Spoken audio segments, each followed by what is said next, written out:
Voilà, bonjour à tous. Donc, bienvenue à ce vendredi de la Toussaint du CM. Bonne fête à toutes les lumières, puisque c'est notre fête, c'est la fête de tous les saints. Et Jésus nous dit bien que nous sommes tous saints. Donc, essayez de garder ça à l'idée aujourd'hui.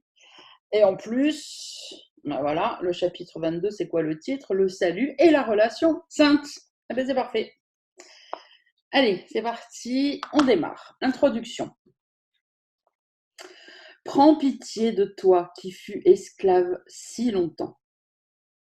Réjouis-toi, car ceux que Dieu a joints se sont assemblés et n'ont plus besoin de regarder le péché séparément. Il n'en est pas deux qui puissent regarder le péché ensemble, car jamais ils ne pourraient le voir au même endroit et au même moment. Le péché est une perception strictement individuelle, vue en l'autre et que chacun pourtant croit avoir en soi. Et il semble que chacun fasse une erreur différente, une erreur que l'autre ne peut comprendre. Frère, c'est la même, faite par le même et pardonnée pour son faiseur de la même façon. La sainteté de ta relation te pardonne et pardonne à ton frère, défaisant les effets de ce que vous avez tous deux cru et vu. Et avec leur disparition disparaît aussi le besoin de pécher. Une petite précision là, c'est l'occasion, avant de continuer, de dire que il nous réexplique encore une fois ce qui est expliqué dans Avant le commencement, c'est qu'il n'y a qu'un seul qui pêche parce que le seul Fils unique de Dieu est l'esprit endormi, ce que nous appelons ici notre inconscient, puisque le personnage que nous sommes n'est qu'une projection de qui nous sommes réellement. Donc, il n'y en a qu'un seul qui pêche, et c'est toujours la même erreur, c'est l'inconscient endormi qui est le Fils de Dieu, qui est le Christ, qui est la toute petite partie du Christ qui s'est endormie et qui se trouve hors du monde, hors du temps et de l'espace. C'est le projecteur, en fait, qui projette après tous les scénarios simultanément, tous les personnages, etc. etc. Ok. On continue. Qui a besoin du péché? Seuls les solitaires et les esseulés qui voient leurs frères différents d'eux-mêmes. C'est cette différence vue mais non réelle qui fait que le besoin de péché non réel mais vu semble être justifié.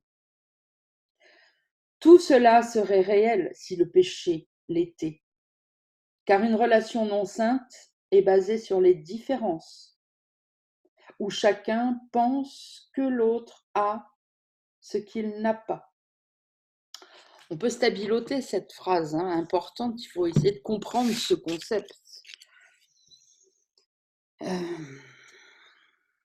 Voilà, la 5. Car une relation non sainte est basée sur les différences. Voilà, si vous demandez à savoir, est-ce que, j'en sais rien, votre relation avec un tel est sainte ou non sainte, c'est des questions qu'on se pose pendant notre cheminement, forcément.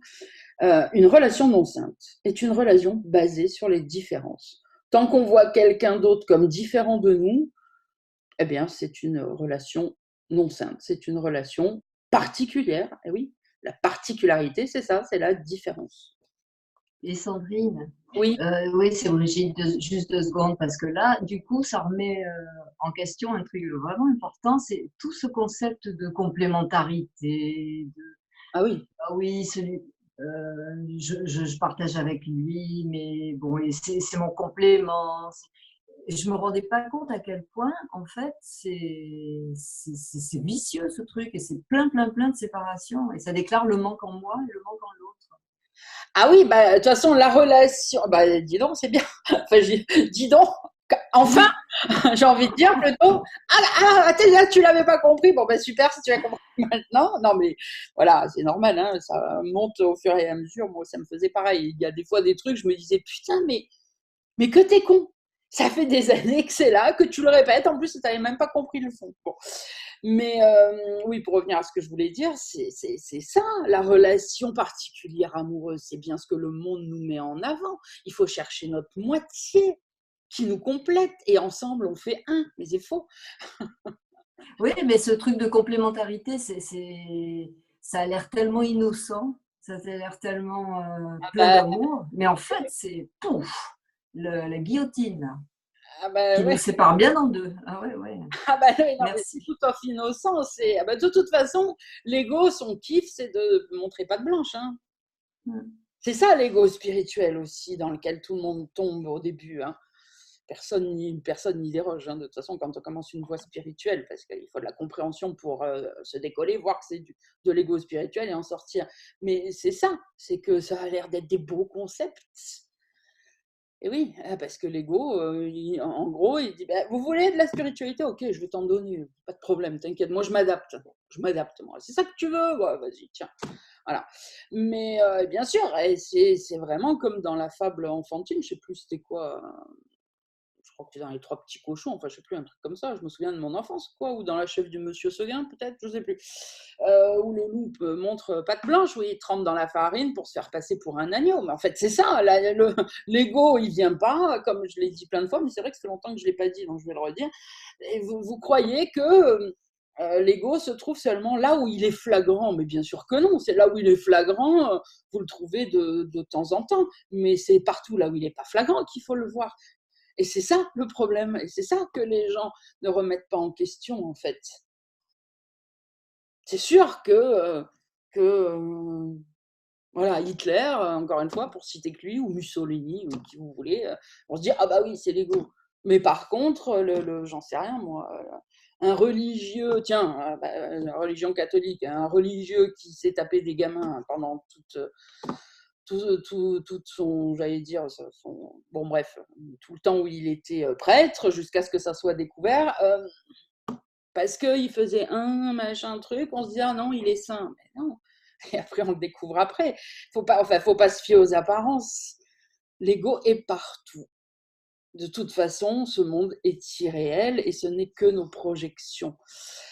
Donc, à chaque fois que quelque chose nous paraît normal, moi, c'est un retournement dans ce sens que j'ai fait quand quand j'ai eu une des premières compréhensions de ce que le courant miracle enseignait, quand ça m'a frappé. J'ai dit, ok, donc c'est pas compliqué en fait. Tout ce que tu croyais bon ne l'est pas. Tout ce que tu avais l'habitude de faire, fais l'inverse. Et cette fois, tu seras dans le droit chemin, en fait. Tout ce que tu avais l'habitude de penser, pense l'inverse. Tout ce que tu avais l'habitude de faire, fais l'inverse. Même si au début, tu vois pas bien pourquoi, comment, où est le Saint-Esprit, où est l'ego, mais tu vas le voir après, avec le résultat, en fait, et c'est là que ça va te permettre de comprendre. Mais bien sûr que cette histoire de complémentarité des uns et des autres est complètement fausse. Ça ne fait que essayer de renforcer le sentiment de séparation en nous et la croyance qu'on n'a pas tout et qu'on n'est pas tout. On a besoin de personne. On a juste besoin de se souvenir qu'on est tout et qu'on a tout. Donc je reprends à la phrase 5, car une relation non sainte est basée sur les différences, où chacun pense que l'autre a ce qu'il n'a pas, ce que lui n'a pas. Ils s'assemblent chacun pour se compléter et dérober l'autre. Ça, on en avait déjà parlé précédemment. Ce qu'on veut chez l'autre, on veut lui prendre. Ce qui nous plaît chez l'autre, on veut lui prendre. Alors évidemment que c'est pas apparent non plus et que mentalement on pouvait dire mais pas du tout. Ah oui, mais inconsciemment bien sûr que si. Ils restent jusqu'à ce qu'ils pensent qu'il n'y a plus rien à voler, puis ils poursuivent leur chemin. Et c'est ce qui se passe dans les divorces d'ailleurs, les séparations, les machins. C'est fini, tu n'as plus rien à me donner, tout ce que tu es maintenant, je ne l'aime plus, il n'y a plus rien à prendre, merci, au revoir, et on cherche un autre partenaire en fait. C'est exactement ça qui se passe. Ainsi, ils errent dans un monde d'étrangers qui ne sont pas comme eux, vivant avec leur corps peut-être sous un même toit, mais qui n'abritent ni l'un ni l'autre, dans une même chambre, et pourtant un monde les séparant. Une relation sainte part d'une prémisse différente, complètement différente. Chacun a regardé au-dedans et n'a vu aucun manque. Acceptant sa complétude, il voudrait l'étendre en se joignant à un autre, entier comme lui. Il ne voit pas de différence entre les soi, car les différences ne sont que du corps. Par conséquent, il ne voit rien qu'il voudrait prendre. Il ne nie pas sa propre réalité parce qu'elle est la vérité. Et sa propre réalité, c'est qu'il a tout parce qu'il est tout.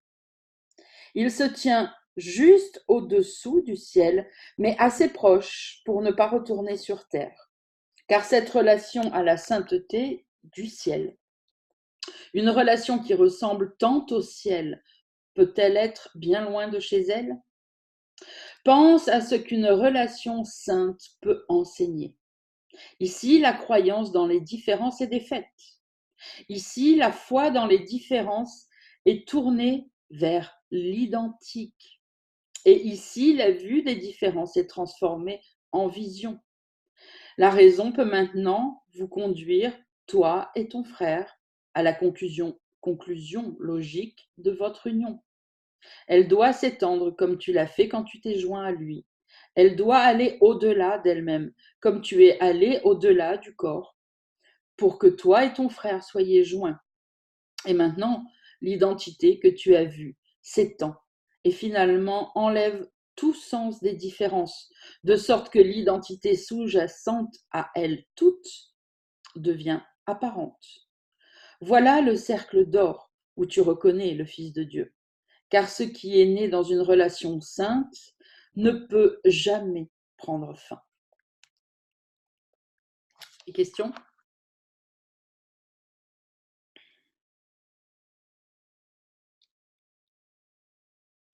Ok, on continue. Section 1, le message de la relation sainte.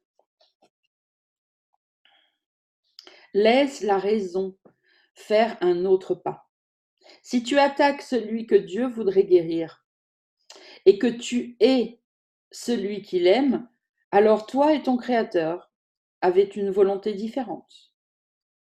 Or, si tu es sa volonté, ce que tu dois croire alors, c'est que tu n'es pas toi-même. Tu peux certes croire cela et tu le fais, et tu as foi en cela, dont tu vois beaucoup de preuves.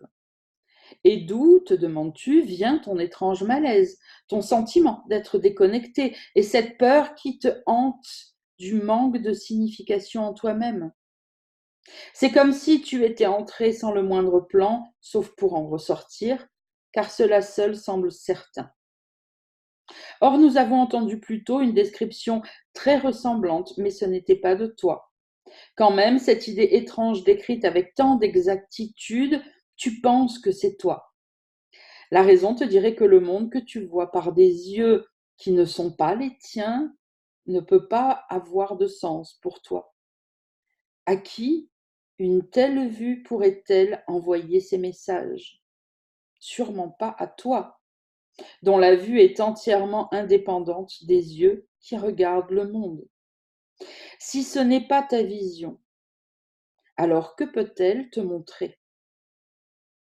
Le cerveau ne peut pas interpréter ce que ta vision voit. Cela, tu le comprendrais. Le cerveau interprète pour le corps, dont il fait partie.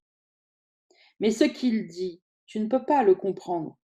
Or, tu l'as écouté, et longtemps, tu t'es efforcé de comprendre ces messages.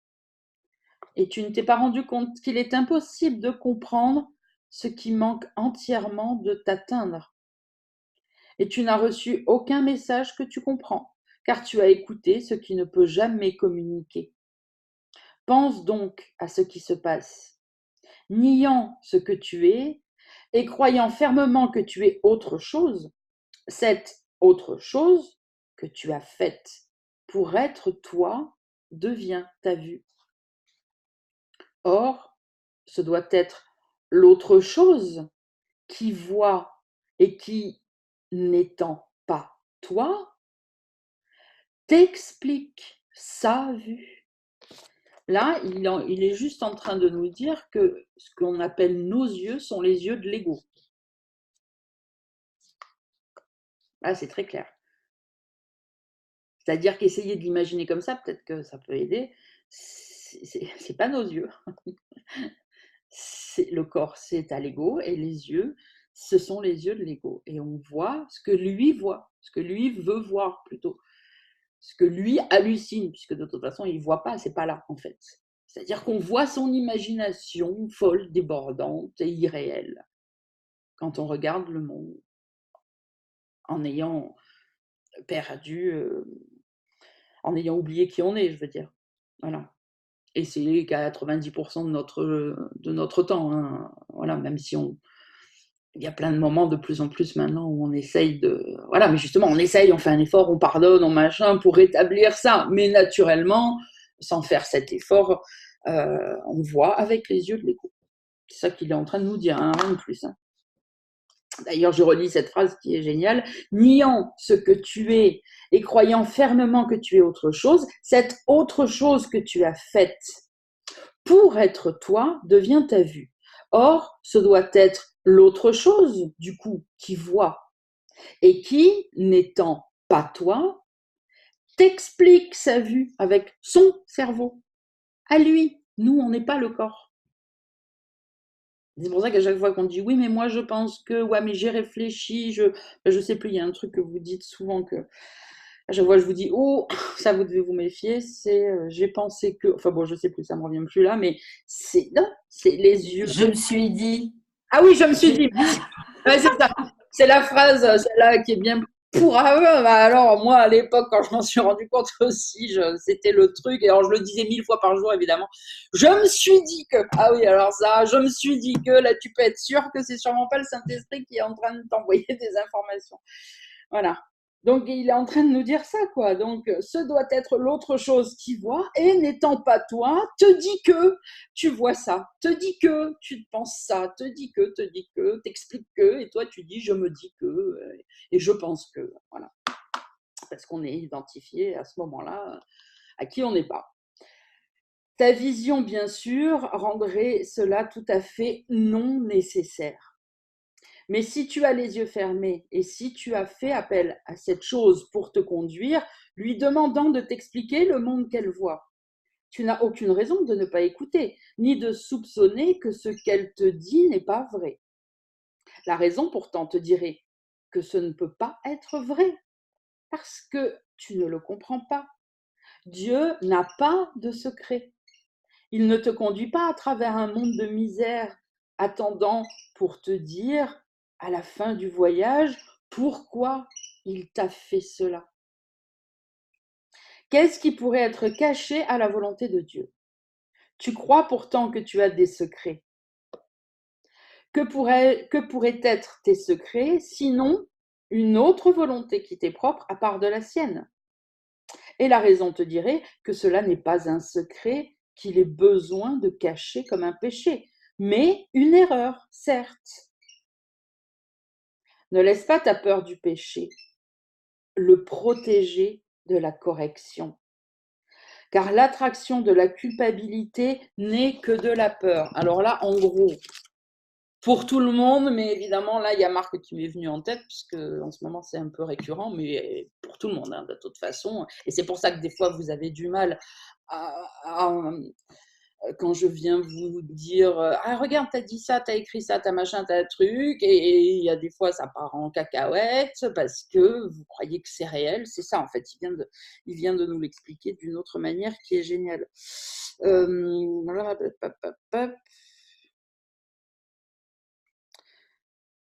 Voilà, ne laisse pas ta peur du péché, donc la peur que tu as de croire que c'est vrai, hein, le protéger de la correction. Parce qu'évidemment, une fois que vous dites non, non, non, non, c'est bon, j'en ai marre que tu viennes me dire que j'ai fait de travers, non, non, non, non, c'est bon, je fais plein d'efforts, enfin bon, tout le truc, eh ben, c'est ça qui se passe. C'est ben, on le protège le péché de la correction, en fait. Donc c'est pour ça qu'il faut essayer de passer outre ce système de pensée, cet automatisme, et de dire non, non, mais alors je vais tout mettre sur la table, comme dans Inception, je vais tout mettre sur la table, je laisse tous mes recoins d'esprit et je viens et je les dépose pour qu'ils puissent être corrigés, parce que si je le fais pas, je les garde, je les enfouis, et après je dis oh ben je le sens pas, oh ben je le sens pas, c'est pas là. C'est comme la poussière sous le tapis. Ah ben non, il n'y a plus de poussière. Bah si, elle est sous le tapis. D'accord, tu la vois plus, d'accord, du coup tu la sens plus, tu marches pieds nus, puisque tu marches sur le tapis, mais la poussière, elle est toujours là, hein. Alors, car l'attraction, toute la phrase, hein, la phrase 6, car l'attraction de la culpabilité n'est que de la peur. Ça, c'est pareil. Comme on confond les mots, hein, la sémantique, les mots, machin, et qu'on dit, oh, mais non, la culpabilité, c'est pas de la peur. Oui, au niveau des émotions, mais c'est dans le système de pensée de peur. Il faut comprendre que la culpabilité, c'est de la peur. Tout est peur. La colère, c'est de la peur, la culpabilité, c'est de la peur, enfin toutes les émotions négatives, tout ça, c'est de la peur. Et c'est ça qu'il est en train de nous dire.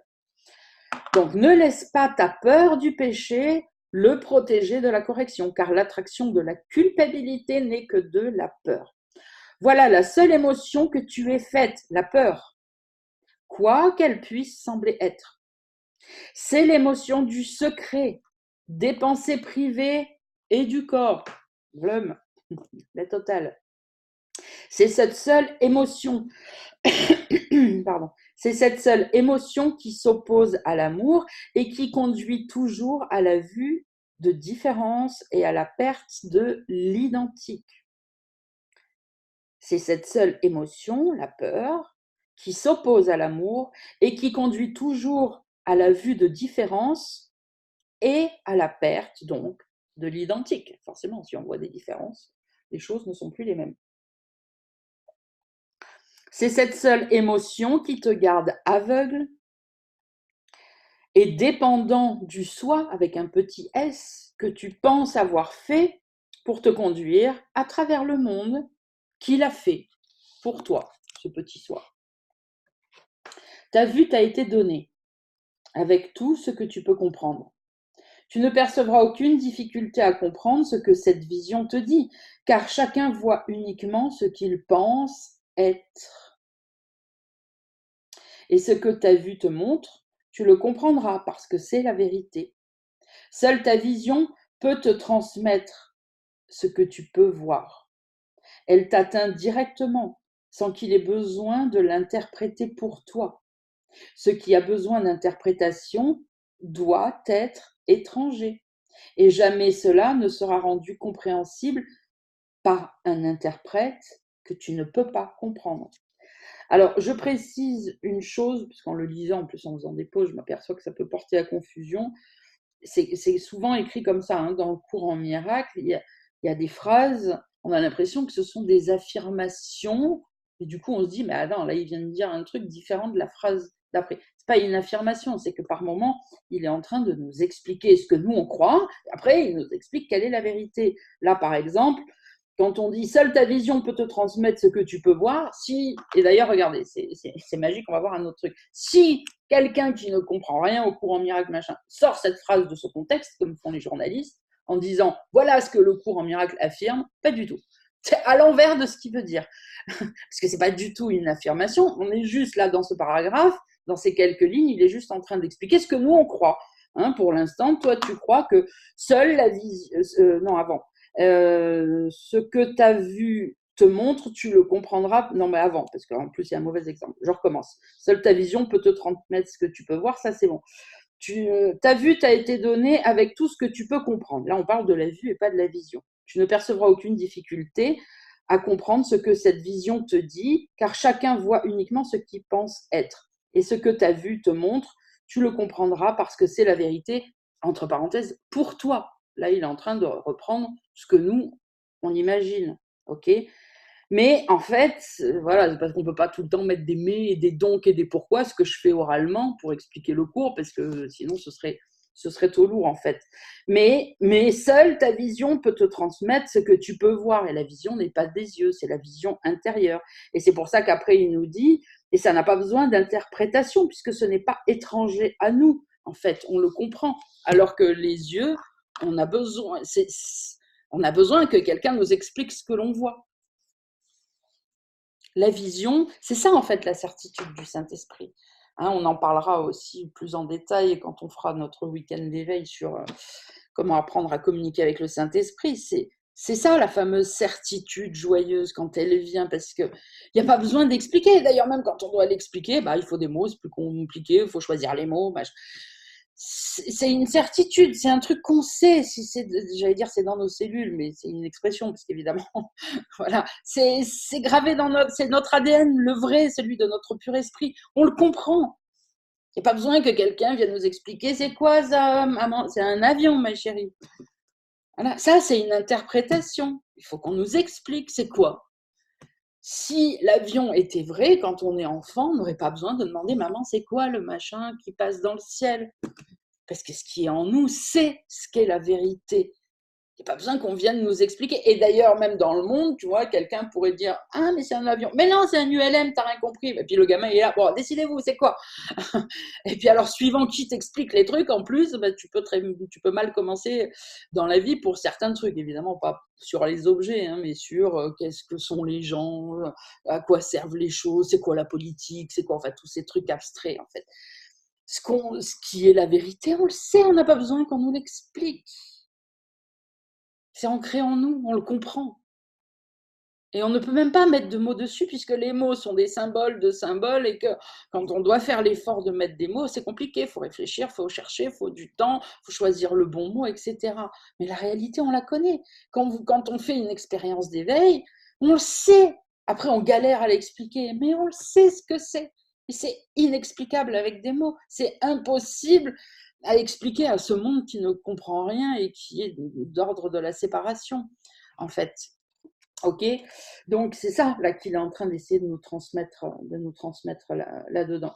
Et donc je disais, je le redirai à chaque fois que ça me viendra à l'esprit, faites attention à ne pas sortir certaines phrases en disant il dit ça et puis la phrase d'après il dit après. Faut lire, faut toujours prendre le truc dans l'ensemble pour voir la cohérence, parce que suivant en plus comment on le lit, ça on peut dire c'est une affirmation, alors pas du tout. Il est en train de nous dire ce que nous on s'affirme à nous-mêmes, ce que nous on croit, et puis la phrase d'après il nous explique que non, que la vérité n'est pas ça.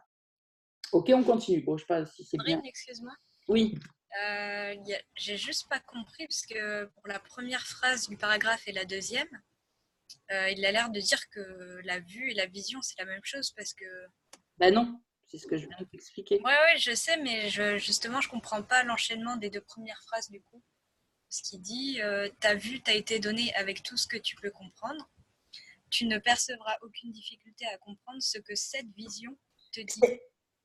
Mais c'est exactement ce que je viens de dire. Si tu le lis en disant « Oh, il est en train de m'expliquer quelque chose que je ne sais pas », tu te dis « ça contredit ». Ce n'est pas une affirmation. Il continue à t'expliquer quand toi, tu penses ne pas être qui tu es, voilà ce que tu crois, voilà ce que l'ego te dit. Toi, tu te dis que ta vue te montre un monde réel, etc., etc. Ça t'éclaircit ou pas? Bah, un peu, en fait, il ne faut pas s'attacher au terme, quoi. Oui, bon, déjà, là, de toute façon, tu es en train d'essayer de cristalliser le truc, mais peu importe. C'est que, et là, en plus, tu veux rester branché que sur cette phrase, mais comprends que, et encore une fois, on en est au chapitre 22, et je sais que tu l'as déjà lu plein de fois, il y a plein d'endroits où je l'ai expliqué déjà pas aussi longuement qu'aujourd'hui, mais où quand tu le lis dans le détail, tu le comprends, et souvent tu le comprends après coup, pas au moment où tu lis, c'est une fois que tu as fini le paragraphe, tu dis « Ah mais oui, mais là en fait il était en train de m'expliquer, donc quand je crois que je suis l'ego, je dis ça c'est vrai, ça nanana, ça je vois ça et c'est comme ça, nanana, et puis après il dit mais avec la vision, mais avec la compréhension, nanana. C'est les deux qui sont mis en parallèle en fait. Mais si tu restes bloqué que sur une phrase, en plus si tu la lis avec un ton affirmatif, tu dis mais je ne comprends pas alors.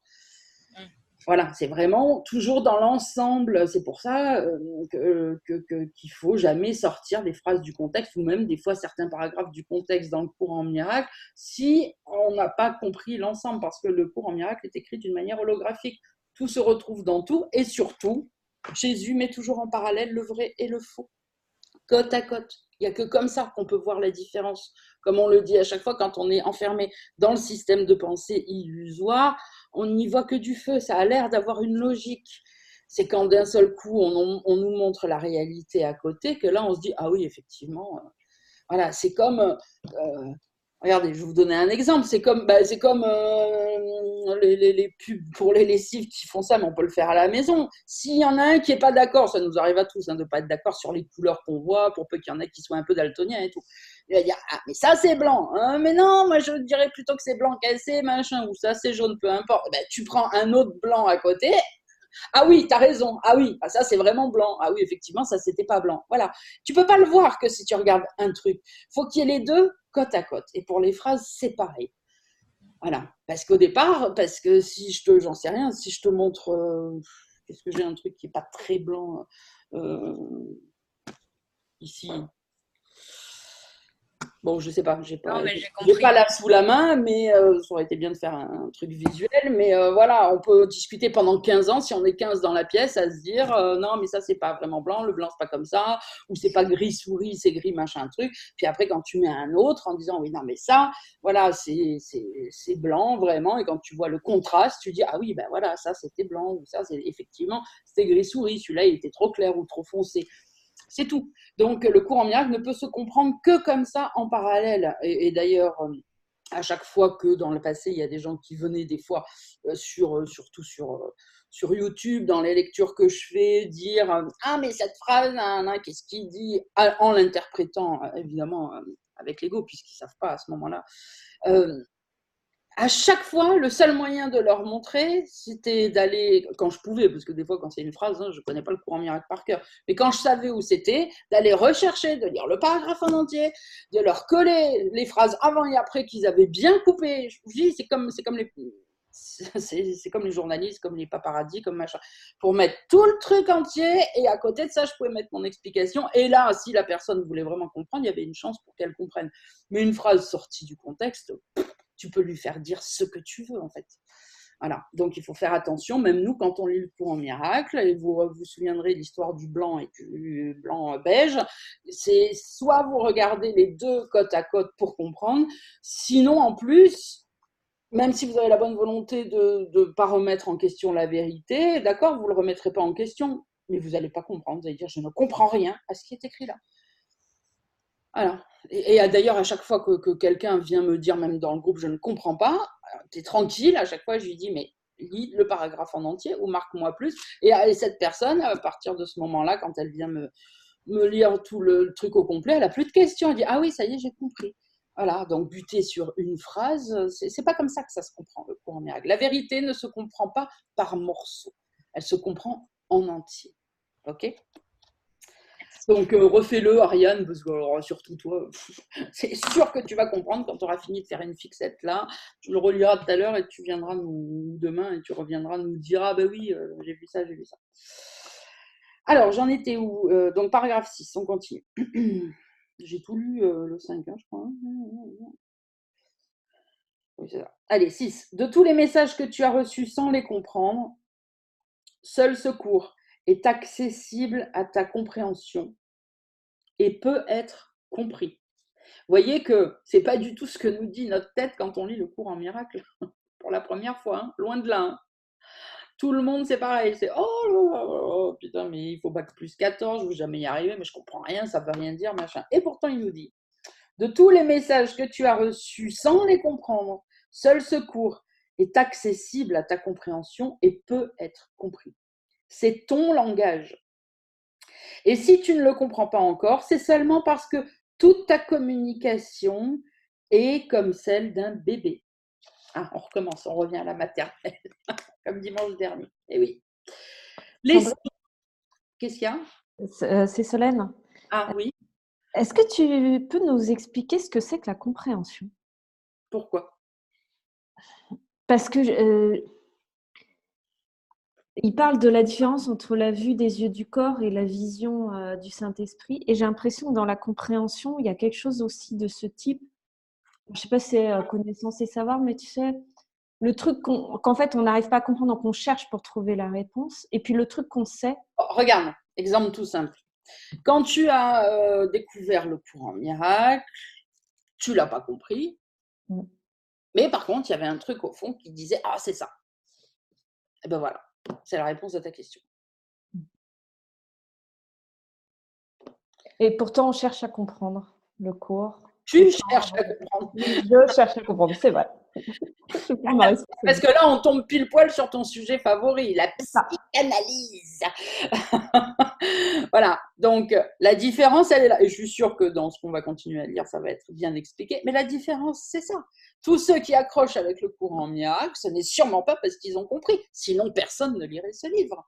Parce qu'à la première lecture, moi, comme je vous ai dit, moi, j'ai compris tout de suite l'essence. Mais j'ai pas compris le courant miracle. Si à ce moment-là, à la première lecture, quelqu'un était venu me dire, viens, explique-moi ce paragraphe, Sandrine, voilà, j'ai pas compris le pardon au complet. Il a fallu des années d'entraînement pour commencer tout juste à le maîtriser un petit peu. Et encore, j'en suis loin de le faire parfaitement, etc. Voilà, mais quand tu lis ce message, même si tu ne comprends pas les mots, même si tu ne comprends pas la forme, même si les phrases te paraissent être... Il y a un truc qui dit, putain, c'est ça. Et ça vous a tous fait ça, sinon vous ne seriez pas là avec moi. Et sans compter tous les autres, il n'y a pas que ceux qui sont dans ce groupe-là. Et qui cherchent, et des fois qui s'en vont, qui reviennent, qui disent « Ah non, c'est nul ça », et puis qui reviennent. Souvent, ça me fait rire, parce que je le vois en MP, des gens qui croient que je les ai oubliés en plus, mais qui n'ont pas changé de pseudo Facebook, et qui me disent « Coucou », comme si c'était la première fois qu'ils me parlaient, alors que je sais très bien qu'il y a 3 ans, ils m'ont parlé, mais on fait des allers-retours, des va-et-vient, mais parce qu'il y a ce truc à l'intérieur, il y a un truc que tu comprends. Pas là. C'est exactement, voilà, comme la vision de tout à l'heure, c'est pareil, la vision, la compréhension, la connaissance, tu le comprends, tu ne peux pas l'expliquer avec des mots, mais tu sais qu'il y a un truc, et c'est pour ça que tu y reviens, voilà, et que tu y restes après. Ok, mais encore une fois, je suis sûre que dans le paragraphe, ça va être bien expliqué. Donc, je reprends cette phrase, donc la 3, si tu ne le comprends pas encore, c'est seulement parce que toute ta communication est comme celle d'un bébé. Les sons que fait un bébé et ceux qu'il entend ne sont pas fiables du tout, car pour lui, ils signifient différentes choses à différents moments. Ni les sons qu'il entend, ni les vues qu'il voit ne sont encore stables. Mais ce qu'il entend sans le comprendre sera sa langue maternelle, dans laquelle il communiquera avec ceux qui l'entourent, comme eux avec lui. Et les figures étranges et mouvantes qu'il voit autour de lui deviendront ses consolatrices, et il reconnaîtra sa demeure et les verra là avec lui. Ainsi, dans chaque relation sainte, renaît l'aptitude à communiquer au lieu de séparer. Or, une relation sainte, qui elle-même vient à peine de renaître d'une relation non sainte, et qui pourtant est plus ancienne que la vieille illusion qu'elle a remplacée, est maintenant comme un bébé en sa renaissance. C'est pourtant en cet enfant que la vision t'est rendue, et il parlera une langue que tu peux comprendre. Il n'est pas nourri par l'autre chose que tu pensais toi. Ce n'est pas là qu'il a été donné, et il n'a été reçu par rien d'autre que toi. Car 2 frères ne peuvent s'unir que par le Christ, dont la vision les voit ne faisant qu'un. Pense à ce qui t'est donné, mon saint frère. Cet enfant t'enseignera ce que tu ne comprends pas et le rendra clair. Car il ne parlera pas dans une langue étrangère. Il n'aura pas besoin d'interprète pour toi, car c'est toi qui lui as enseigné ce qu'il connaît parce que tu le connaissais. Il ne pouvait venir à personne d'autre que toi, jamais à autre chose. Où le Christ est entré, nul n'est seul, car il ne pourrait jamais trouver une demeure dans les séparés. Il ne pourrait jamais trouver une demeure dans les séparés. Or, il doit renaître dans son ancienne demeure, si neuve en apparence et pourtant aussi vieille que lui, un minuscule nouveau venu qui dépend de la sainteté de ta relation pour le laisser vivre. Vous voyez, pour reprendre ces termes-là et pour revenir un peu sur la question de la compréhension, depuis tout à l'heure, il nous dit cette autre chose qui voit, cette autre chose qui comprend. Voilà, première fois qu'on lit le courant miracle. Et c'est pour ça que j'avais fait une petite vidéo l'année dernière là, qui est sur YouTube, comment étudier le courant miracle, qui n'est pas complète en elle-même. Je veux dire, je pourrais même la refaire. Voilà, de toute façon, ce sont que des mots. Donc. Mais j'ai essayé de donner une base de ce que j'avais ressenti à ce moment-là pour tous ceux qui viennent vers moi en général pour voilà, pour essayer d'avoir des explications, quand tu ouvres le courant miracle la première fois, tu l'ouvres et tu le lis et tu le comprends avec cette autre chose. C'est pour ça que tu dis: «Mais je ne comprends rien». Mais qui tu es en dessous, comme on l'a dit, je le redis, il y a un truc qui te dit: «Putain, je sens que c'est ça». Voilà, c'est pas clair, mentalement, mais je sens que c'est ça.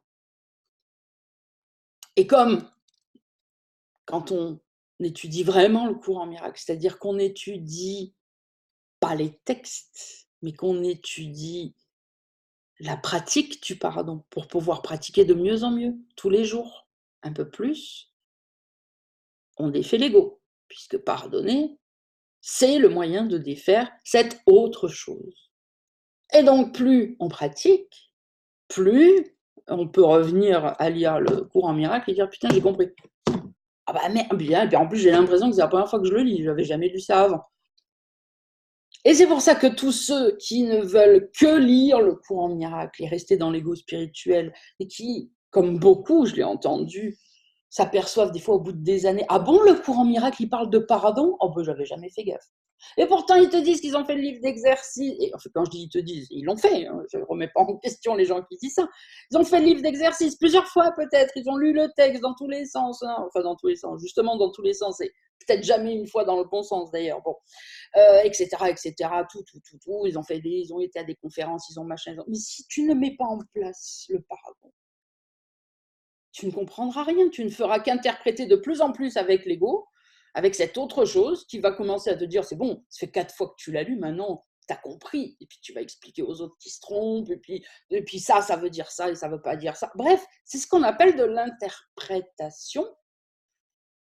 Mais c'est quand tu comprends, le minimum qu'il y a à comprendre dans le courant miracle, c'est comment on pardonne et comment te mettre à pratiquer le pardon. C'est-à-dire dire: «Non, ça, c'est pas vrai, je n'en veux pas». Voilà. Comme je l'ai dit plein de fois dans mes premières vidéos, je ne prononçais pas le mot de pardon pour des tas de raisons, je ne vais pas y revenir dessus. Voilà, pour pas heurter, pour pas machin, pour pas faire des amalgames, bon. Mais j'ai toujours dit sur les premières vidéos: «Souviens-toi, c'est pas vrai. Dis-toi, c'est pas vrai, c'est pas vrai, c'est pareil, c'est pas vrai, donne-le au Saint-Esprit, détourne-toi, c'est pas vrai, défais la pensée fausse, défais et plus tu commences à défaire l'ego, petit bout par petit bout par petit bout, et après, tu peux relire les chapitres, tu peux refaire éventuellement le livre d'exercice si tu en as envie, et là, tu vas dire: «Mais c'est pas possible, je l'ai pas déjà lu 3 fois, j'ai déjà fait le livre d'exercice, mais j'avais rien compris la première fois, rien». Parce que tu défais cette autre chose petit à petit qui t'empêche de comprendre ta langue maternelle, en fait. C'est exactement ça qu'il est en train de nous dire. C'est bon, Soleil? OK. On est au taquet.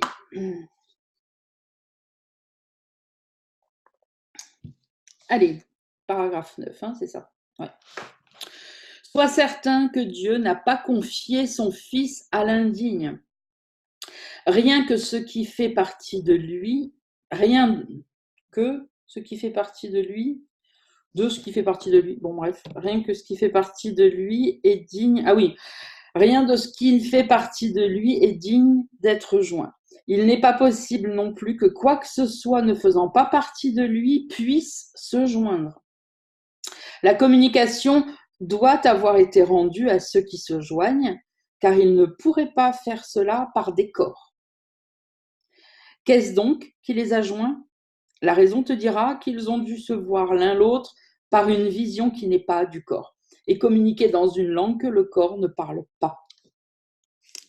Ce ne peut pas non plus être une vue ou un son effrayant qui les a doucement réunis. Plutôt, chacun a vu en l'autre le parfait abri où son soi, avec un grand S cette fois, pouvait renaître en sécurité et en paix.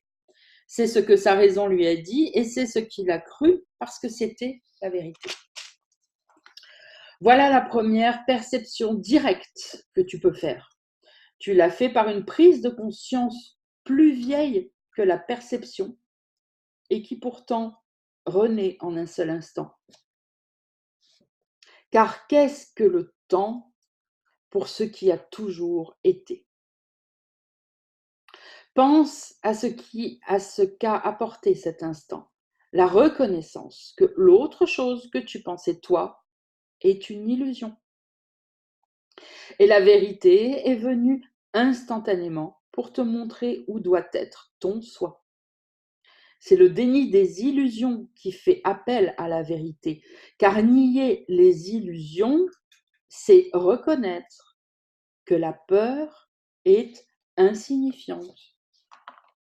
Et c'est pour ça que quand vous dites j'essaye, je pardonne, ça marche pas. Tu ne pardonnes pas parce que pardonner, c'est-à-dire nier l'illusion, c'est se souvenir que la peur est insignifiante. Et c'est pour ça que le pas suivant de détourner son attention n'est pas compliqué quand on pratique le pardon.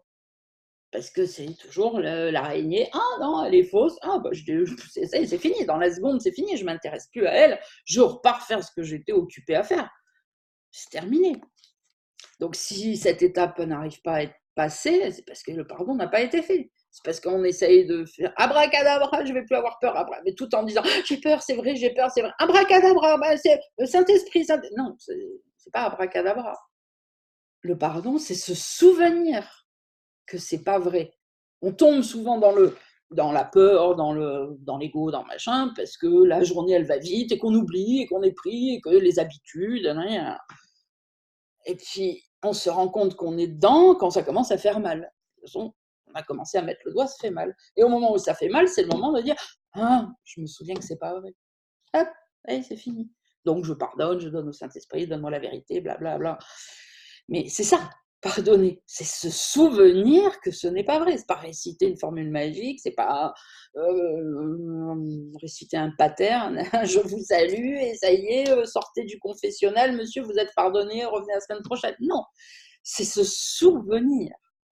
Pareil, les mots sont les symboles des symboles. Donc dire Saint-Esprit, je me pardonne cette illusion, donne-moi la vérité à la place. Ce ne sont que des symboles. C'est pour nous, c'est pas pour le Saint-Esprit. C'est pour nous. C'est nous qui avons besoin de ces mots, de cette petite gymnastique pour aller au bout, pour comprendre ce qu'on est en train de faire. Mais si vraiment essayer de le voir comme ça, tu rentres dans une pièce, tu vois une araignée, un truc noir, tu te dis, ton cerveau interprète, c'est une araignée parce que c'est un machin rond avec des pattes, machin. Et au moment où tu t'approches un peu plus et où tu vois que c'est un truc en plastique et que ça fait oh mais non, c'est pas vrai. Là, le pardon, il est fait. Il n'y a pas besoin de le dire en fait. Le pardon, il n'y a pas besoin de le dire, il faut le faire. Après, le dire, c'est le truc en plus pour nous, pour la forme, pour machin. Mais c'est ça, c'est se souvenir que oh mais non, c'est pas vrai. Voilà. Ou comme quand on se réveille, comme je dis souvent, au milieu de la nuit, parce qu'on avait, j'en sais rien, mal fermé la fenêtre et qu'il y a du vent et que d'un seul coup la fenêtre s'ouvre et que le rideau s'envole et que sur le moment, la tête dans le 1, les yeux tout collés, machin. Oh, qu'est-ce que c'est, un voleur ou un fantôme ou je sais pas quoi. Et puis d'un seul coup, tu dis oh mais non, c'est le rideau. À ce moment-là, le pardon, ça y est, il est fait. C'est ça, faire le pardon. C'est se souvenir que c'est pas vrai. La formule magique, le blabla, machin, c'est qu'un support, en fait. Mais c'est cet instant-là, quand la peur tombe et que c'est fini. C'est là qu'on dit j'ai pardonné l'illusion. Ça y est, je viens de me souvenir que c'est pas vrai. Et donc, je continue. Si j'étais en train de dormir, je me retourne de l'autre côté. Et si j'étais en train de vaquer à mes occupations dans la maison, je retourne, je ressors de la pièce. J'essaye de ranger l'araignée en plastique, je m'en fous. C'est terminé. Dans la seconde, tu as déjà tourné les talons. En plus, tu étais occupé. Et tu repars faire ce que tu avais à faire. Tu t'occuperas du morceau de plastique plus tard, s'il est au milieu et qui te gêne au moment où tu vas marcher. Mais c'est tout. Tu t'en tapes, en fait. Complet. Ça y est, c'est fini. Tu t'es souvenu que c'était pas vrai. Que c'était du plastique. Ok. Quelqu'un veut prendre la parole? Sandrine, tu m'entends? Oui. Oui. Moi, j'ai un peu de mal à comprendre à l'expérience de Solène. Elle avait publié quelque chose. Oui. Et tu parles en fait le pardon. On voit l'araignée, on a peur et on sait que c'est faux. Oui. Mais je pense qu'il y a quelque chose qui j'ai du mal à comprendre parce que par rapport à l'expérience de Solène, Enfin, il y a un moment où on parlait qu'il fallait ressentir l'émotion et ne pas dire en fait c'est pas réel et passer au-dessus. J'arrive pas à comprendre en fait la différence. Mais non, mais parce que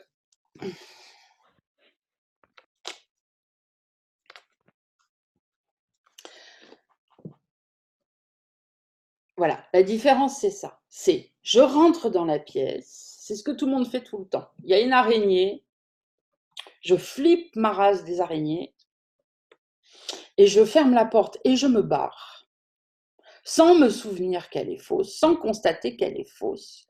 Et je ferme la porte et je la verrouille et je vais chercher des planches et des clous et plus jamais je rentrerai dans cette pièce. Et je condamne une partie de mon appartement en disant oh, c'est fini, il y a une araignée là-dedans, j'y vais plus. Forcément, tu y penses un peu au début et après, au bout d'un moment, tu l'oublies. Cette pièce disparaît, c'est terminé et ça part dans ton inconscient. C'est ça la différence. La différence, c'est le moment où tu ne veux pas regarder l'araignée, où tu vois un film d'horreur à la télé et où tu coupes parce que tu as trop peur.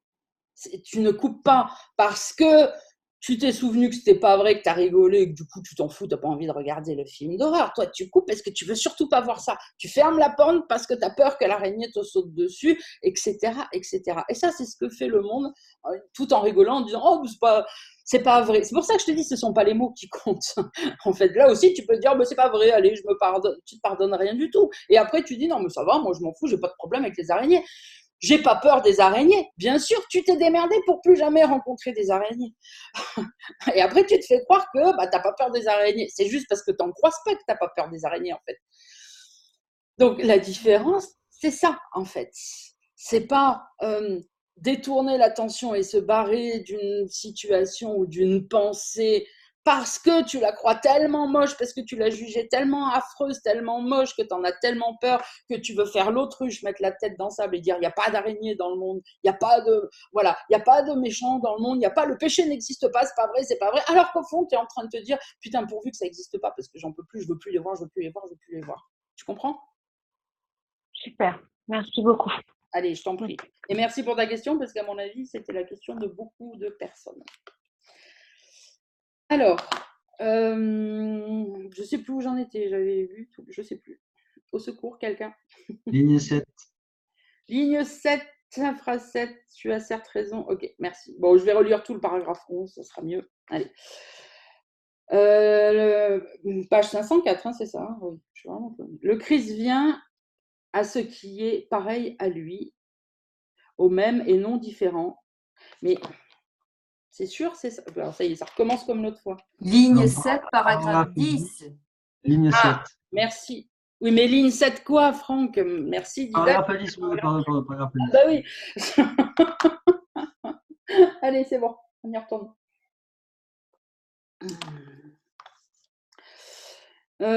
Ok, ligne 7. Dans la sainte demeure. Bon, je vais relire tout le paragraphe, parce que là, du coup, on ne sait plus où on en est. On recommence.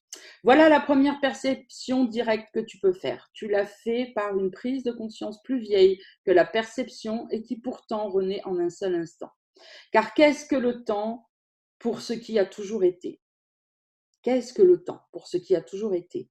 Pense à ce qu'a apporté cet instant. La reconnaissance que l'autre chose que tu pensais toi est une illusion. Et la vérité est venue instantanément pour te montrer où doit être ton soi. C'est le déni des illusions qui fait appel à la vérité, car nier les illusions, c'est reconnaître que la peur est insignifiante. Dans la sainte demeure où la peur est impuissante, l'amour entre avec gratitude, reconnaissant de ce qu'il ne fait qu'un avec vous, qui vous êtes joints pour le laisser entrer. Le Christ vient à ce qui est pareil à lui, au même et non différent, car il est toujours attiré vers lui-même. Qu'y a-t-il d'aussi pareil à lui qu'une relation sainte? Et ce qui attire toi et ton frère l'un vers l'autre l'attire vers vous. Là, sa douceur et sa tendre innocence sont protégées de l'attaque. Là, il peut revenir avec confiance, car la foi en autrui est toujours la foi en lui. Tu as certes raison de considérer ton frère comme la demeure qu'il a choisie, car là ta volonté s'accorde avec la sienne et avec celle de son Père. Telle est la volonté de ton Père pour toi, et la tienne avec la sienne. Celui qui est attiré vers le Christ est attiré vers Dieu, aussi sûrement que les deux sont attirés vers chaque relation sainte. La demeure préparée pour eux, tandis que la terre est changée en ciel. Allez, on continue. Section 2, l'impeccabilité de ton frère. L'opposé des illusions n'est pas le désillusionnement, mais la vérité. Il n'y a que l'ego pour qui la vérité est insignifiante, à qui ils apparaissent comme les seules alternatives et différentes l'une de l'autre. En vérité, elles sont les mêmes. Les deux apportent la même quantité de misère, bien que chacun semble être la façon de perdre la misère que l'autre apporte. Chaque illusion porte la douleur et la souffrance dans les sombres replis des lourds vêtements sous lesquels elle cache son néant. Or, de ces lourds et sombres vêtements, ceux qui recherchent les illusions vont se couvrant, se cachant de la joie de la vérité. La vérité est l'opposé de l'illusion parce qu'elle offre la joie. On en revient à ce qu'on disait dimanche dernier. Souvenez-vous de la joie. Là, il est en train de nous en reparler. La vérité offre la joie. Si tu n'es pas en joie, c'est qu'il y a des illusions dans ton esprit. Voilà. La vérité vient avec la joie, l'amour, la certitude, le soulagement, avec tout ça. Si ce n'est pas ton état constant du matin au soir, toi qui m'écoutes, c'est que tu ne penses pas avec le Saint-Esprit. C'est que tu as oublié la vérité et que ce sont les illusions qui guident ton mental. Point. Donc il va falloir trouver le moyen de reconnaître que c'est ça qui se produit et de les pardonner pour t'en défaire, c'est le seul moyen. Parce que quand notre esprit baigne dans la vérité du matin au soir, on est dans la joie du matin au soir, dans la facilité, on n'a plus aucun poids sur les épaules. Bien sûr qu'il se passe des choses, mais ça va, ça vient, ça se règle de toute façon. Un problème surgit, la solution surgit avec, etc. Et tout coule comme de l'eau. Voilà. Si on n'est pas dans la joie du matin au soir, même si le doute est là, c'est que la vérité n'est pas là. Il n'y a aucun doute dans la vérité, il n'y a que de la certitude. Ok ? Donc je relis cette merveilleuse phrase. La vérité est l'opposé de l'illusion parce qu'elle offre la joie. Quoi d'autre que la joie pourrait être l'opposé de la misère ? Quitter une sorte de misère pour en chercher une autre, et c'est ce que cherche à faire l'ego spirituel, en fait, n'est guère une évasion. Quand on le voit, on n'en veut plus de l'ego spirituel. Changer d'illusion, c'est ne rien changer. La quête de joie dans la misère est insensée, car comment la joie pourrait-elle se trouver dans la misère ? La seule chose possible dans le sombre monde de la misère, c'est d'en sélectionner quelques aspects considérés comme différents et de définir cette différence comme la joie. Or, percevoir une différence où il n'y en a pas, il est sûr que cela ne fera pas de différence. Les illusions n'apportent que culpabilité et souffrance, maladie et mort à ceux qui croient en elles. Entendez aussi, souvenez-vous, je ressens de la culpabilité, alors je suis illusionné. Alors mon esprit a oublié la vérité. J'ai besoin de me souvenir de la vérité et de pardonner mon illusion pour la faire disparaître vraiment. Parce qu'on peut juste se souvenir d'un lambeau de vérité, c'est pas la vérité, sinon ça se fait automatiquement, mais et se dire, et c'est ça la différence, encore une fois, entre faire l'autruche et pardonner, et se dire ah ben c'est bon, je vais plus y penser, allez c'est bon, ça va, je vais être heureux, mais c'est une joie artificielle, et on ne défera pas l'illusion, elle reviendra à un moment donné, on la jette par la porte, elle revient par la fenêtre à un autre moment. Le seul moyen de défaire définitivement une illusion, c'est le pardon. Parce que c'est pareil, on peut se dire, cette situation causée par quelqu'un d'autre, je n'en veux pas, je détourne mon attention. Non mais quand on pardonne, on se souvient de toute la vérité. C'est-à-dire qu'on se souvient aussi qu'il n'y a personne d'autre qui a créé ça, que c'est moi le rêveur, que c'est pas la faute de quelqu'un si je suis malheureux ou s'il m'arrive ça. Donc je peux pas dire je vais me détourner du merdier que m'a fait l'autre là, dont je suis victime. Non, c'est ok, je me pardonne de croire que tout ça est réel. Voilà, c'est moi qui crois et je détourne mon attention du plastique, de ce qui n'est pas là, de ce qui n'existe pas. Ok, donc c'est important ça aussi. Les illusions n'apportent que culpabilité et souffrance. Et toutes les illusions apportent culpabilité et souffrance. Des fois, on met pas l'émotion qui ressort en premier n'est pas la culpabilité, ça va peut-être être la colère. Alors on se dit là, non, je me sens pas coupable, je suis en colère. Mais tout vient en même temps. De toute façon, ça apporte toujours culpabilité et souffrance d'une manière ou d'une autre, en fait. Donc les illusions n'apportent que culpabilité et souffrance, maladie et mort à ceux qui croient en elles. La forme sous laquelle elles sont acceptées n'a aucun rapport. Nulle forme de misère aux yeux de la raison ne peut être confondue avec la joie. La joie est éternelle. Tu peux certes être sûr que tout semblant de bonheur qui ne dure pas est donc réellement de la peur. La joie ne tourne pas en chagrin, car l'éternel ne peut pas changer. Moi je dis, stabilo. Et Sandrine, ça montre quand même, parce que je vois comment je me fais piéger avec cette question de joie, parce que la culpabilité, elle n'est pas si facile que ça à voir, hein, souvent. Et la joie,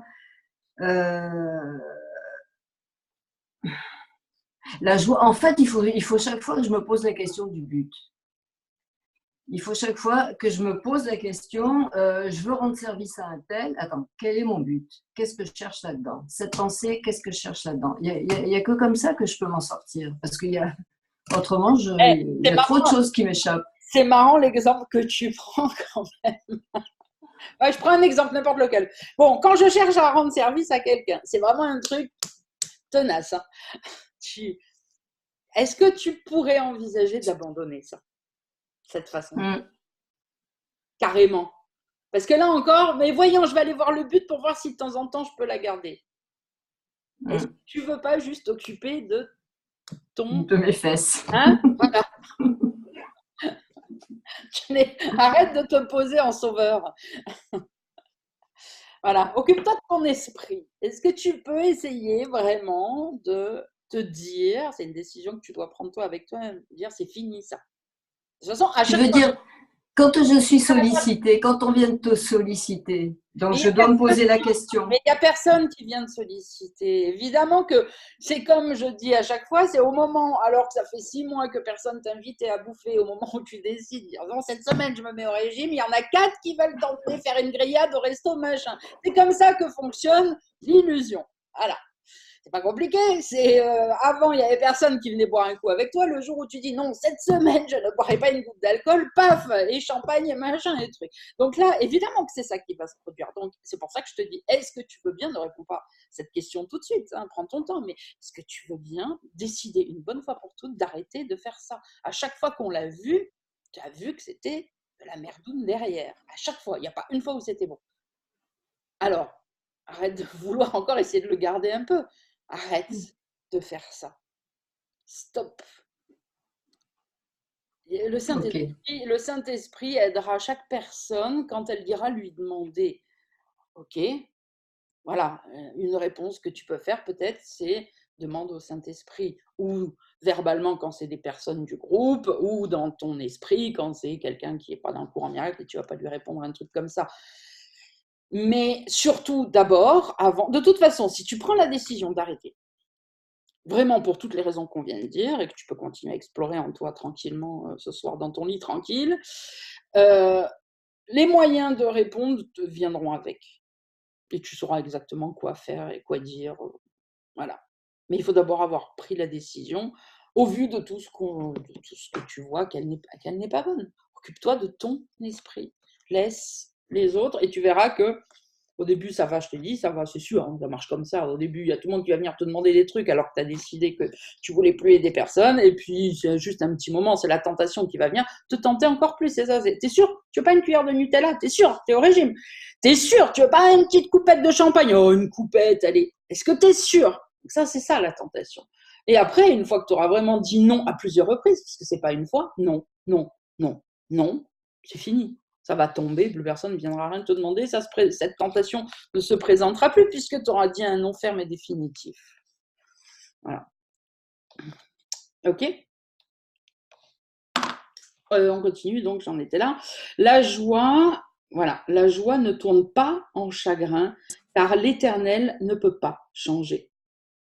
Mais le chagrin peut être tourné en joie, car le temps fait place à l'Éternel. Mais je souligne la deuxième, du coup, que je n'avais pas lu parce que... Oui, Marc? Oui, mais tu allais dire, c'est justement, là, tantôt, avant que Brigitte t'interpelle, il y avait une phrase à stabilité, là, mais j'ai pas compris laquelle. J'ai rien compris. Désolé. Je disais simplement qu'avant que Brigitte t'interpelle, Ouais. tu nous avais signifié qu'il y avait une phrase que tu voulais stabilité et tu ne l'as pas fait, donc j'essaie. Ah oui, oui, d'accord. Oui, oui, mais je crois que c'était un peu avant, effectivement, tu as raison. Tu peux certes être sûr que tout semblant de bonheur qui ne dure pas éternellement est de la peur. Donc, en fait, c'est la phrase 5, 6, 7 là. On peut mettre ce passage-là parce que en jaune, hop, enfin, la couleur que vous voulez. Hein, même moi, mon jaune, il commence à fatiguer d'ailleurs. Devoir en racheter un. Voilà. Tout le passage à stabiloter que je vous conseille de stabiloter, c'est celui-là. Allez, je le relis. Tu peux certes être sûr que tout semblant de bonheur qui ne dure pas est réellement de la peur. La joie ne tourne pas en chagrin, car l'Éternel ne peut pas changer. Mais le chagrin peut être tourné en joie, car le temps fait place à l'Éternel. Voilà, on continue. Seul l'intemporel doit rester inchangé, mais tout dans le temps peut changer avec le temps. Or, pour que le changement soit réel et non imaginaire, les illusions doivent faire place à la vérité et non à d'autres rêves qui sont également irréels. Cela n'est pas une différence. La raison te dira que la seule façon d'échapper de la misère, c'est de la reconnaître et de prendre l'autre voie. Et juste un petit clin d'œil pour finir de répondre à Magali sur sa question de tout à l'heure, et c'est ça que fait Solène. Ok, reconnaître ce qui avant avait été vu comme oh c'est pas grave, oh non c'est réglé, oh non mais c'est bon, voilà. Là non, le regarder bien en face, comme nous dit Ken Wapnick, reconnaître et après décider de prendre l'autre voie, c'est-à-dire décider de penser autrement, de pardonner, etc., etc. Voilà, parce que la raison te dira, donc je relis, hein, la raison te dira que la seule façon d'échapper de la misère, c'est pas de la faire devenir inconsciente et de te faire croire que tu t'en fous, c'est pas vrai, c'est de la reconnaître et de décider de prendre l'autre voie. La vérité est la même et la misère est la même, mais elles sont différentes l'une de l'autre à tous les égards, en toutes circonstances et sans exception. Croire qu'il puisse y avoir une seule exception, c'est confondre ce qui est le même avec ce qui est différent. Une seule illusion chérie et défendue contre la vérité rend toute la vérité insignifiante et toutes les illusions réelles par conséquent. Tel est le pouvoir de la croyance. Elle ne peut pas faire de compromis. Et la foi en l'innocence devient la foi dans le péché si la croyance exclut une seule chose vivante et la tient à l'écart, à part de son pardon. Et la raison et l'ego te diront cela, mais ce qu'ils comprennent par là n'est pas la même chose. L'ego t'assurera maintenant qu'il t'est impossible de ne voir aucune culpabilité en qui que ce soit. Et si cette façon de voir est le seul moyen d'atteindre l'évasion hors de la culpabilité, alors la croyance dans le péché doit être éternelle, puisque c'est impossible. Hein. Or, la raison considère cela d'une autre façon, car la raison voit la source d'une idée comme ce qui la rendra soit vraie, soit fausse. Comprenez ce qu'il est en train de dire? La raison ne s'attache pas à la forme, à l'idée en elle-même, elle s'attache à la source. Ça, c'est un truc encore, c'est normal, que vous oubliez souvent dans toutes nos interactions, dans vos volontés de pardon, etc. Regardez. L'ego dit non, mais te débarrasser de la culpabilité n'est pas possible, puisque le seul moyen de pouvoir t'en débarrasser, c'est de voir partout, en regardant tout le monde, qu'elle n'est pas là. Et c'est pour ça qu'il dit, et comme ça, tu peux pas le faire, parce que c'est pas possible. Tu ne peux pas ne pas voir la culpabilité, donc j'en conclus que tu ne pourras jamais te défaire de la culpabilité, et que donc elle est éternelle, puisque tu vivras avec éternellement. Ok ? Mais la raison considère cela d'une autre façon. La raison voit la source d'une idée comme ce qui la rendra soit vraie, soit fausse. Et la raison, donc, n'est pas en train de te dire « Ah, mais non, il raconte des conneries, l'autre. » Bien sûr que tu peux voir l'innocence en tous tes frères, blablabla, parce que sinon, après, ça devient ce qui se passe dans le monde, de personnes qui ont une opinion différente et qui peuvent s'embrouiller pendant 1000 ans, quoi. De toute façon, chacun tient sur son truc en disant « Mais moi, j'ai raison. » Et l'autre, il te dit « Bah, moi, j'ai raison aussi. Alors, qu'est-ce qu'on fait ?» Alors, c'est là qu'au bout d'un moment, on a besoin d'un médiateur ou machin, ou alors qu'on se sépare et qu'on ne se parle plus jamais. Bon. Mais la raison, elle ne revient pas sur dont on se fiche. La raison, elle te dit que l'idée qui te dit que tu peux voir ton frère comme innocent est possible pour une raison que l'ego n'a même pas explorée, c'est que ça vient de Dieu. C'est pour ça que c'est possible. Parce que toutes les idées qui sont vraies viennent de Dieu. Donc, le raisonnement de la raison, c'est de dire, puisque ça vient de Dieu, quoi qu'il dise, ça ne peut être que vrai, puisque tout ce qui vient de Dieu est vrai. OK ? Et c'est ça la différence. La raison s'attache à la source. Pour essayer de savoir si un mot, si une parole, si un acte est vrai ou pas, il se demande quelle est la source. Et il n'y a qu'à partir de ça qu'il juge. Ah, est-ce que ça vient de Dieu? Ah bon, alors c'est vrai. Est-ce que ça vient pas de Dieu, on va dire, puisqu'on m'a même pas nommé l'autre source. Est-ce que ça ne vient pas de Dieu? Oui, effectivement, ça ne vient pas de Dieu. Donc, ce n'est pas vrai. Et il n'y a que ça qui fait qu'elle fait son choix. La raison, en fait. Et la raison qui est le Saint-Esprit. Vous voyez bien que là, en ce moment, dans ce paragraphe-là, c'est juste un autre mot pour Saint-Esprit, hein, mais c'est toujours pareil. Alors qu'en fait, l'ego, lui, quand il veut nous expliquer que c'est pas possible, il veut nous expliquer que le comportement, la parole, le mot, par une réflexion personnelle, une déduction, est possible et pas possible en elle-même. Évidemment, il ne parle pas de la source, puisque sinon, il se coupe la tête tout seul. Voyez? Donc c'est ça, les discussions qui parlent toujours de la forme ne peuvent pas être résolues, parce que ça ne peut qu'être sujet à interprétation. C'est ça le jugement, en fait. C'est très subjectif. Encore une fois, il y en a un qui va dire ça, je peux le faire, ça, je peux pas le faire. Mais il faut bien que tu te bases sur des trucs, sur quelque chose que tu crois, sur quelque chose que tu as vécu, sur une chose que tu penses, et là, les égos peuvent s'affronter, les discussions peuvent s'affronter, les gens dans les familles peuvent s'affronter, et chacun restera sur sa position, parce que celui qui pense avoir raison, il pense avoir raison, point.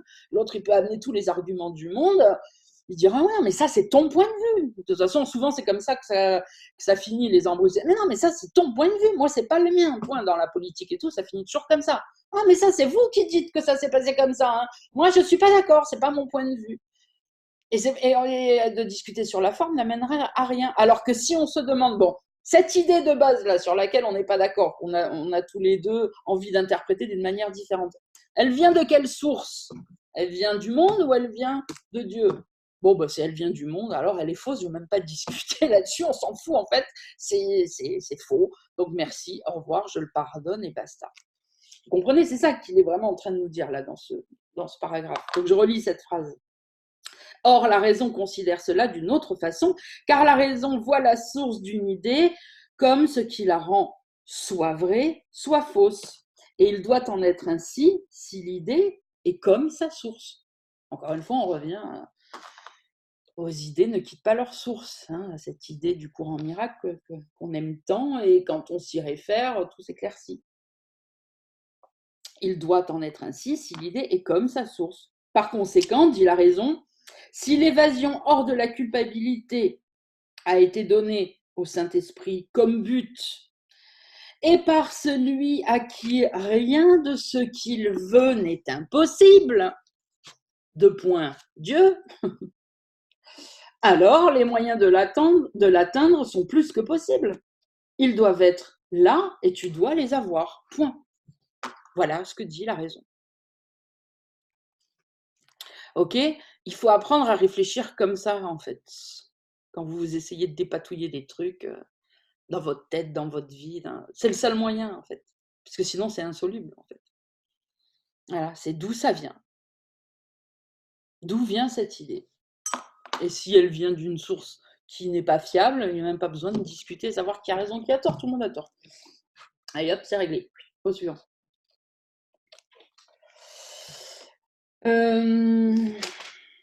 Bon, on va s'arrêter là, exceptionnellement au milieu d'un paragraphe, parce qu'il est l'heure et que ça suffit pour aujourd'hui. On a parlé de plein de trucs. On reprendra donc, parce que j'ai un petit crayon de bois.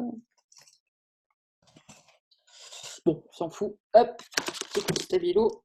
Allez. On reprendra le paragraphe 6. Dimanche prochain, oui, c'est ça, dimanche prochain. La Saint-Léon. Dimanche prochain. Voilà, on s'arrête là pour aujourd'hui, c'est bon, ça suffit. Je vous fais des gros bisous à tous. Je vous dis à dimanche prochain pour les youtubeurs et pour tous ceux sur Facebook qui regardent en replay. Et puis les lumières à demain pour le week-end d'éveil sur le thème du pardon. Justement, on a commencé à l'aborder aujourd'hui, c'est très bien. On va continuer à développer. Je vous embrasse tous. Prenez soin de votre esprit. Bisous, bisous.